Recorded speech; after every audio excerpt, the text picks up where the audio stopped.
السلام علیکم، امید کرتا ہوں کہ آپ سب دوست خیریت سے ہوں گے۔ تو دوستو، آپ نے ہماری ویڈیو کا جو تھمبنیل تھا وہ تو آپ نے دیکھ ہی لیا ہے۔ تو ویڈیو شروع کرنے سے پہلے میں سب دوستوں سے گزارش کرتا ہوں کہ جو دوست بھی اس چینل پر نئے ہیں وہ اس چینل کو سبسکرائب کیجئے اور بیل آئیکن کی گھنٹی کو دبا دیجئے۔ تو اس کا فائدہ یہ ہوگا کہ ہر نئی آنے والی ویڈیو آپ تک بآسانی پہنچتی رہے گی۔ تو دوستو، اب ہم ٹائم ویسٹ کیے اپنی ویڈیو کا آغاز کرتے ہیں۔ تو آج کی ہماری گفتگو کا عنوان ہے کہ ایک کتے نے کس طرح میرے حضور کی ناموس پر پہرا دیا اور گستاخ رسول کو واصل جہنم کیا۔ تو ابن حجر نے لکھا ہے کہ جب منگولوں نے پوری مسلم دنیا پر قبضہ کر لیا، اور وہ بہت ہی دردناک دن تھے جب بغداد میں خون بہہ رہا تھا اور غرناکہ لٹ رہا تھا، اور جامعہ نظامیہ کی لائبریری دریائے دجلہ کی زد میں تھی، اور تہ خانوں میں پانی چھوڑ دیا گیا، اور آپ فرماتے ہیں کہ ہم نے 1.25 لاکھ لاشیں وہاں سے بھی اٹھائی۔ وہ دن بہت ہی دردناک دن تھے تاریخ کے۔ تو ایک منگول سردار عیسائی ہو گیا۔ جب وہ عیسائی ہوا تو اس نے بہت ہی بڑا اجتماع کیا، اور ابن حجر لکھتے ہیں کہ اس عیسائی بدبخت نے جب لوگوں کے سامنے ہمارے پیارے نبی اکرم صلی اللہ علیہ وآلہ وسلم کی توہین کی، تو اس بڑے اجتماع میں ایک بھی مسلمان نہ تھا، اور جب اس نے میرے حضور کے خلاف بکواس کی تو اس کے پاس ایک بندھا ہوا کتا تھا، اور وہ کتا جوش میں آیا اور زور زور سے بھونکنے لگا۔ تو لوگوں نے اسے کہا کہ یہ کتا اس لیے تمہیں بھونک رہا ہے کہ تم نے مسلمانوں کے نبی کے خلاف باتیں کی ہیں۔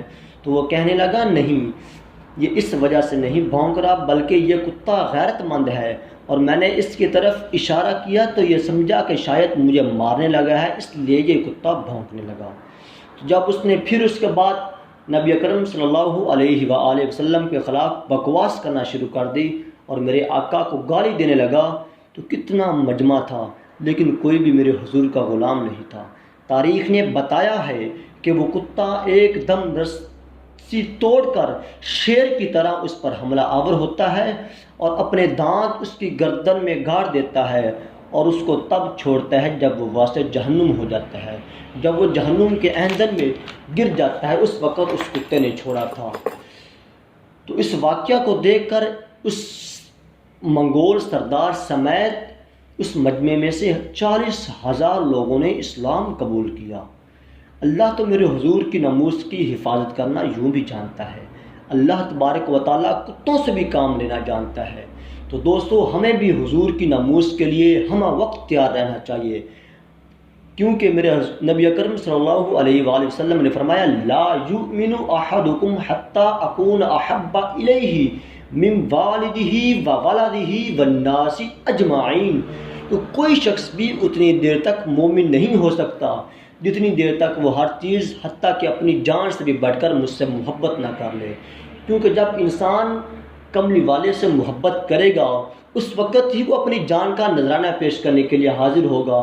اور ایک اور مقام پر ارشاد فرمایا کہ من سب نبیا فاقتلوہ، کہ جو بھی نبی کے خلاف بکواس کرے اس کو کاٹ کر رکھ دو۔ تو ناظرین، ہمیں بھی ہمہ وقت تیار رہنا چاہیے کہ کوئی بھی اگر میرے حضور کی ناموس پر بولتا ہے، یعنی کہ میرے حضور کے خلاف بکواس کرتا ہے، تو ہمیں اس کا جواب زبان سے نہیں بلکہ ہاتھ سے دینا چاہیے، اس کا سر تن سے جدا کر دینا چاہیے۔ تو دوستو، انشاءاللہ ملتے ہیں نیکسٹ ویڈیو میں، اتنی دیر کے لیے اللہ حافظ۔